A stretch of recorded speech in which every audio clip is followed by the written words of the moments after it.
What is going on, everybody? Zach RC here. Welcome back to the channel and welcome along to another video. This is the next episode of the F1 2021 driver career here for round 3 of the first season. This is the Monaco Grand Prix. Before we get into this one, I want to thank you guys for the support you've given on the driver career series so far. If you're new around here, then do check out the playlist and get yourself caught up before you see this video, because there may be potential spoilers ahead. Without further ado, we're going to jump right into the race weekend. So off we go to Monaco. Here we are then in the career hub, or in the workstation, getting ready for practice 1. As always, going to go over the quick practice sessions, and I've just seen it's going to be a wet race. We can't seem to escape the wet weather at this point. I've got taking a look at the emails, weekend preview from Ethan, just telling us about the circuit in general, what the tyres are available to us, where we are in the championship, and then another one from him about the developments that have been completed on the aero. Weather forecast, Jeff sending us an email there, sunny in qualifying, wet in the race. I really wish it was the other way around. And we'll keep looking through our stuff here. Of course, we've got a few upgrades that are coming through soon. Hopefully, gets back up in par with both AlphaTauri and Aston Martin. So yeah, that'll be good. Hopefully, we were to keep up with them. We're trying to get some more points today. That could be difficult because Monaco, I struggle enough with Monaco as it is, and then in the wet it can just be even worse. Regardless, we're gonna not waste any more time. We're gonna jump into the first practice session. We're doing quick practice as always.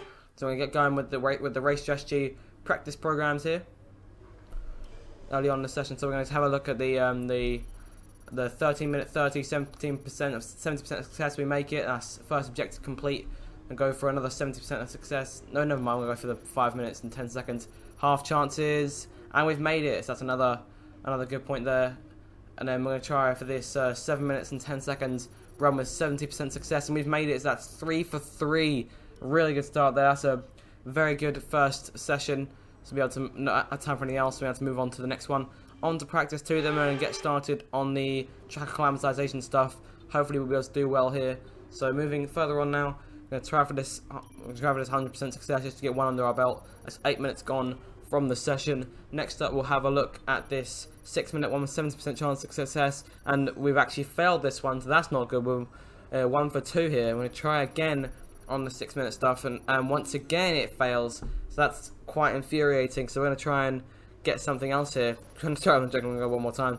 I'm going to go, and there we go, third time's the charm. We just about managed to complete it, and that's the end of the session. So it's frustrating we couldn't get a third one in there, but we're going to try try again in the third practice session. Look at time management there, 8 minutes and 40 seconds, guaranteed chance of success. Go again for a 70% chance, 5 minutes and 50 being taken off. Halfway through the session here, we're 2 for 2. Can we get a third one here? 7 minutes 50 seconds, 70% success, and we've done it. And we think we have just about enough time to go for a third on the track acclimatization if we wanted to, and go for it one more time.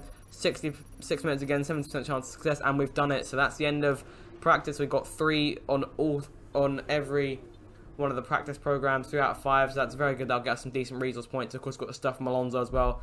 We've got quite a few development boosts as well, so that's 1,895 resource points now, and we've got development boosts applied, all on the exact same upgrade on the oil pressure pump. So that should help. That give us a decent discount. And most likely we'll try and get that one at the end of the episode, and we'll see an increase in driver acclaim as well. So that's very good. Pre-race stuff, wet conditions, as I said. Not looking forward to this one. This one's going to be absolute nightmare fuel. I'm not looking forward to this one in the slightest. In the meantime, though, I was asked in an interview who I consider my rival to be. Our first rival here is going to be Lance Stroll for Aston Martin. I doubt I'll be able to beat him because, of course, we're one of the most consistent of drivers. So at least since we got to Formula 1, I'm only 2 races in. But regardless, we're going to skip the talking, more walking now. Let's get on with the race. Oh, this is going to be a nightmare. A proper road race, and in the true meaning of the word. That was how Mr. Monaco, the late great Graham Hill, once described this iconic event. The cars we drive have come a long way in the intervening half-century, but still we race on those same public roads beside the Mediterranean Sea. There's no victory more coveted than that of the Monaco Grand Prix. We already see the lowest average speeds of the season here at the Circuit de Monaco, and they'll be even lower in the difficult conditions today. 19 corners make up this famous 2-mile track, and with the rain, it'll be even harder than usual to get that critical heat into the tyres.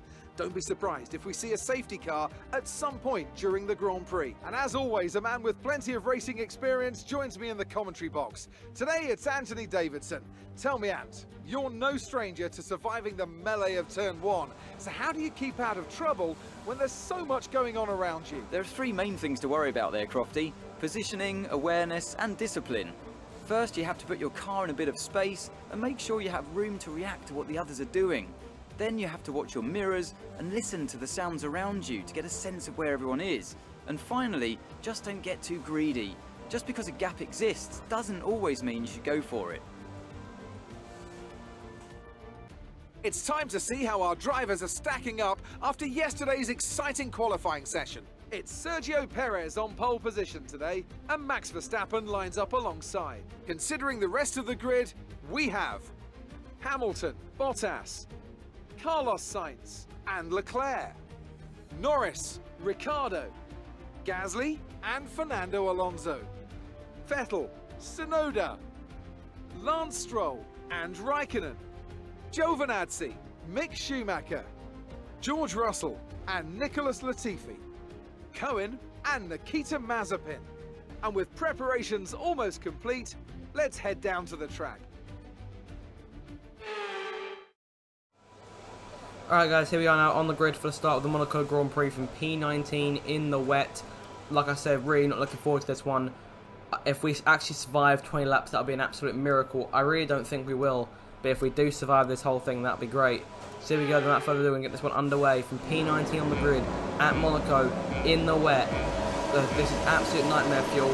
Here we go, the lights out, the nightmare begins.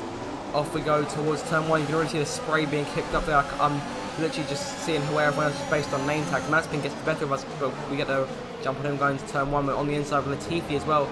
Gone over the curb, but we're kind of all out of shape there. And Latifi managed to get back past us on the left-hand side. We're going to move back into line as we hit the wall there. Then we're going to move into line behind Latifi. Of course, the real aim at Monaco is just to not panic, and you should be okay. But in the wet, there's a lot to panic about. If Mazepin goes to the inside, sticking his nose in a place where it really doesn't belong at that point in the race. So we're going to dive at the inside of Latifi now. I'm going to try and get Schumacher as well, but I'm going to back out because Russell's there as well. So we have to be careful not to hit Russell here. Coming very close to contact. The yellow's out for some reason, I'm not quite sure why. I think it's because everyone's really slow through the lows hairpin. I'm trying to go around the outside of Russell. We've managed to get Schumacher though in the process, so progress has been made here on the start. We've had a positive getaway and we're up into P17.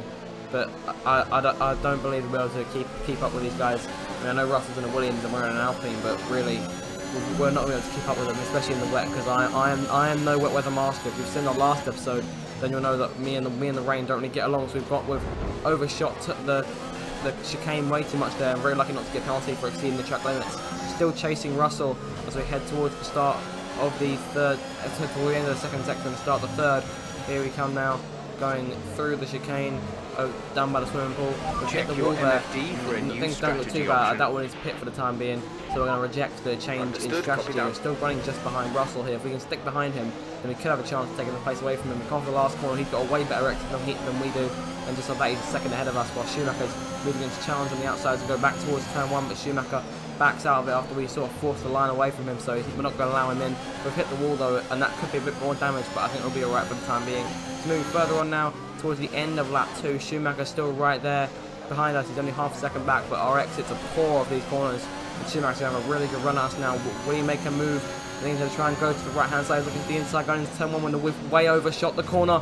Got over the curb and we've hit the wall, and that's definite damage. Schumacher finds his way past on the right, and now we have to worry about Latifi as well, but right behind us, he's trying to force his way through this contact. Latifi sort of shoved us out there and we've gone way wide, and that's going to allow the Canadian through and puts us back down to P19, back with Mazepin. So that's very unfortunate for us there. And the damage is so bad to the point where we I couldn't really drive it in the slightest. Coming out of the corner, we've hit the front of the wall. That's really poor from us there. Mazepin moves past us, that puts us down to last place as we go into the lows hairpin and coming towards the tunnel once more. You can see how bad the damage is affecting the car this early on in the race, and what happens next is really quite unfortunate because I've tried to go up to speed, completely forgotten I've had damage, and we're about to see. Here we go, fully lumps it into the wall, and that's it. We're out of our first Monaco. Let me know you're all right. Well, we've crashed then, and you look at the replay here, you can see we had no front wing whatsoever. In a way, I'm kind of pleased that we're out of the race so early on, because this race was just going to be a pain to drive. And I'll be honest, recording this one as a whole was really frustrating, in the idea that the conditions especially for Monaco, just weren't very good. I know it's only intermediate conditions, but I'm no wet weather maestro. So there it is, we've retired. Our first retirement in Formula 1 comes just 3 races into our career.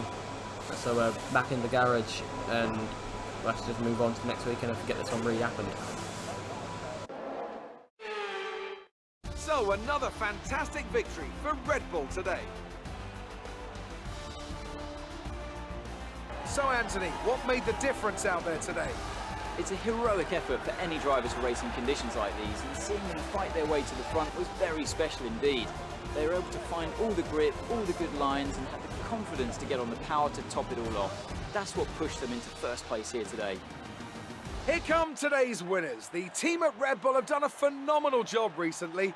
It's clear to see that they've put in the work, and they should be proud of the victory they secured here.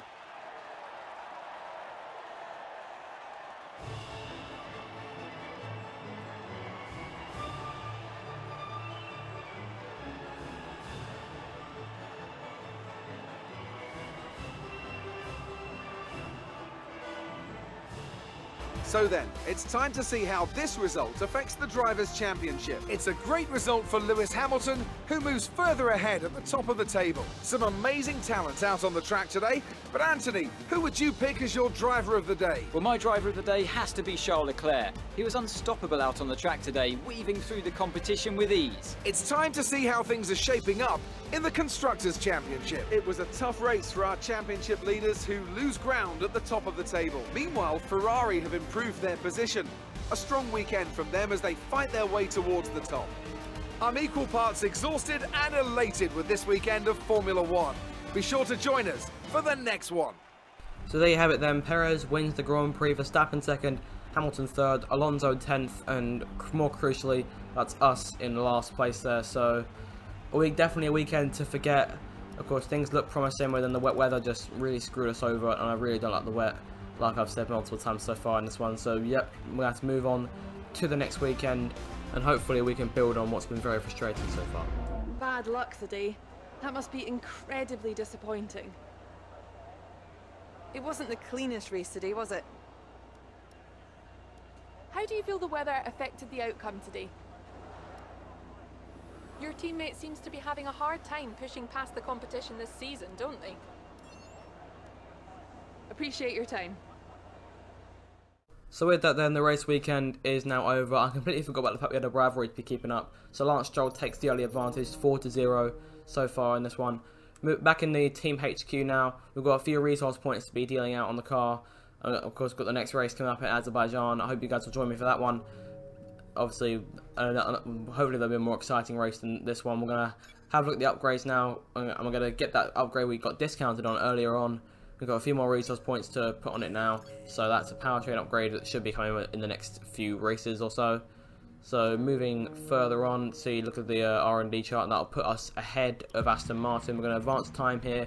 Got 2 upgrades coming in. One of them succeeded, the other one failed. So I have to restart that from the R&D hub. Weekly resources coming in, I know and we're now fully ready, fully ready to get failed started on the Baku Grand Prix We'll need to in tell the the team next what to episode. redevelop via the R&D screen. So unfortunately, like I said, the one of our upgrades failed, so we're gonna get that one going again. Very frustrating. The front downforce Y250 vortex generators.